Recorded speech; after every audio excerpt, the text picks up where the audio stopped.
दोस्तों, जी लो इस जिंदगी का एक एक पल, साला इस जिंदगी का कोई भरोसा नहीं, पता नहीं कब धोखा दे दे। एक जंगल में प्रेग्नेंट हिरन थी, उसका बच्चा होने वाला था। वो जंगल के पास एक मैदान तलाश कर रहे थे जहां वो अपने बच्चे को सुरक्षित तरीके से जन्म दे सकें। उसे नदी किनारे एक सेफ जगह दिखाई दी।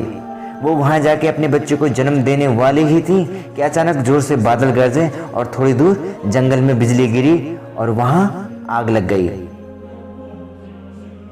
उसने बाएं ओर देखा तो एक शिकारी बंदूक लेकर उसकी ओर बढ़ रहा था। तभी उसकी नजर दाईं ओर पड़ी और उसने देखा कि एक भूखा शेर भी उसकी तरफ बढ़ रहा है। वो कहीं भाग भी नहीं सकती थी क्योंकि एक तरफ नदी थी, एक तरफ शेर, एक तरफ आग और एक तरफ शिकारी, और ऊपर से वो गर्भवती। बेचारे के पास बचने का कोई तरीका नहीं था।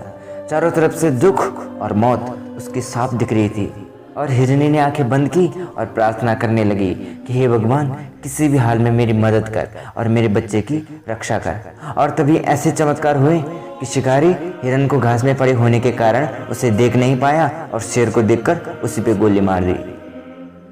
और बादलों की गरज के बाद वहां जोरदार बारिश हुई और वो शिकारी शेर को छोड़कर वहां से कुछ दूर जाकर बारिश के रुकने का इंतजार करने लगा। और इधर जंगल की आग बारिश के कारण बुझ गई और तब हिरनी ने अपने बच्चे को जन्म दिया और अपने बच्चे को लेकर जंगल में चली गई। दोस्तों, कई बार हमारी लाइफ में ऐसे ही होता है जब हम चारों तरफ से दुख और मुसीबतों से घिर जाते हैं और हमारे मन में लगातार नकारात्मक बातें आती रहती हैं और कई तो इसी बात से आत्महत्या तक भी कर लेते हैं। लेकिन जब परिस्थितियां बिल्कुल हमारे विपरीत हो, जब हमें ये समझना आए कि अब क्या करना है, अब कहाँ जाना है, तब हमें कुछ देर के लिए एक किनारे बैठ जाना है और बस तमाशा देखते रहना है।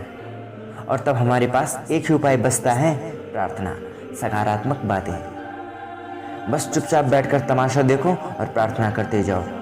जिंदगी कब खुद ब खुद एक नया रास्ता चुन लेगी, कब नया रास्ता बना लेगी, आपको पता भी नहीं लगेगा।